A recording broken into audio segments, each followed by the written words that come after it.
Hello and welcome to BDO's Budget Bulletin.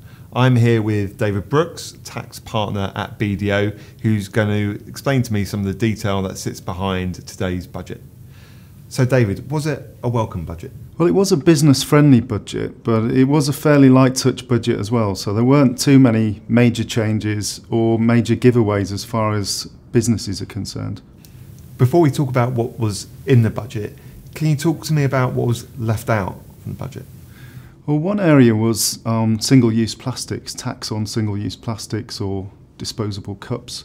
There was nothing specifically in there in this budget. The Chancellor wanted to give industry an opportunity to address the issue first before intervening. But he did make an announcement about plastic packaging where less than 30% of it is recyclable. So any packaging that's sold or imported in the UK will be subject to a tax, and there's going to be some consultation on that. So there were no changes or tinkering with the rate of corporation tax itself. There were some rumours that he might defer the reduction in the corporate tax rate to 17%, but he didn't do that, which is good news as far as businesses are concerned. Following some leaks, we were expecting the Chancellor to introduce a digital sales tax, but the Chancellor made a good point that adding a sales tax would likely just be passed on to the consumers, and so he didn't go down that sales tax route. What was announced today to tackle the perceived low tax take from large tech-orientated businesses? Well, this is something that's been looked at on a global basis by the OECD to make sure that each country gets its fair share of tax take from these large online businesses.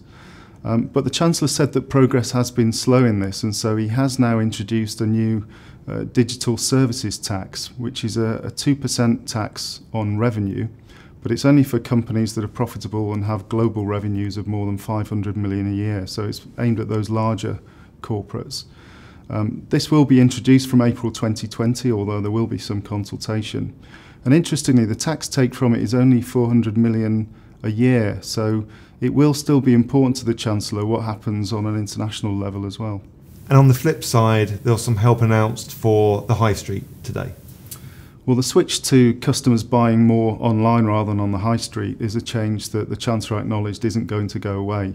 But what he has done to help the high street is to give smaller businesses in England a reduction to their business rates. So some relief for the high street, but were there any other tax reliefs announced today or changes to tax reliefs? Yeah, there were quite a few actually. The headline grabber was the increase to the annual investment allowance. So that's the amount on which you can claim 100% capital allowances on new equipment. And that's been increased from 200,000 to 1 million, covering the period from 1st of January 2019 to the 31st of December 2020. So that's a welcome announcement. And that allowance increase is something we've been calling for some time at BDO. It is. It's something that we recommended as a method of increasing the productivity by companies buying new equipment. There was also a new structures and buildings allowance announced, which is a 2% allowance each year, which effectively means that the cost of a building, it has to be non-residential building, is claimed over a period of 50 years. The flip side, though, is that the long life asset relief is going to be reduced from 8% per annum to 6% per annum. And there's also going to be a relief introduced from April 2019, allowing relief for businesses acquiring IP-rich businesses themselves. And finally, the government made some steps to tighten the loophole around off-payroll workers. Yes, it's something we were expecting to happen. There was a tightening for public sector, including the BBC, and that's now being introduced also for private businesses in the medium and large size categories.